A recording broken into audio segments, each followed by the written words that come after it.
প্রথমবার সংসদে পা রেখেই বাজিমাত। সংসদ সদস্য নির্বাচিত হয়েই ৩ গুরুত্বপূর্ণ মন্ত্রণালয়ের দায়িত্ব পেয়েছেন সিলেট ১ আসন থেকে বিজয়ী খন্দকার আব্দুল মুক্তাদির। রাজনীতিতে মর্যাদার আসন খ্যাত এ আসনে ৩ বারের সংসদ সদস্য ছিলেন তার বাবা প্রয়াত খন্দকার আব্দুল মালিক।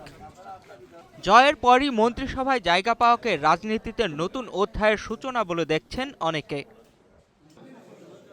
মঙ্গলবার জাতীয় সংসদ ভবনের দক্ষিণ প্লাজার শপথ অনুষ্ঠানে বাণিজ্য, শিল্প, বস্ত্র ও পাট গুরুত্বপূর্ণ এই ৩ মন্ত্রণালয়ের দায়িত্ব গ্রহণ করেন তিনি। তার এই সরাসরি মন্ত্রিত্ব প্রথমবার এমপি হয়েই এমন দায়িত্ব পাওয়া রাজনীতির দিগন্তে বড় বার্তাই দিচ্ছে। আমাদের তো 18-20 কোটি মানুষ, এই জনগোষ্ঠীকে নিয়ে তো আমাদের আগাতে হবে।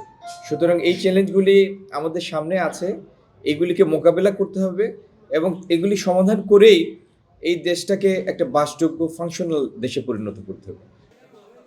স্থানীয় রাজনীতি ও ব্যবসায়ী নেতা হিসাবে দীর্ঘ সময় কাজ করার পর নতুন দায়িত্বে তিনি। এখন দেশের অর্থনীতি ও শিল্প খাতে কার্যকর নীতি বাস্তবায়নের প্রত্যাশা সংশ্লিষ্টদের। কবির আহমদের তথ্যচিত্রে ডেস্ক রিপোর্ট, কালের কণ্ঠ।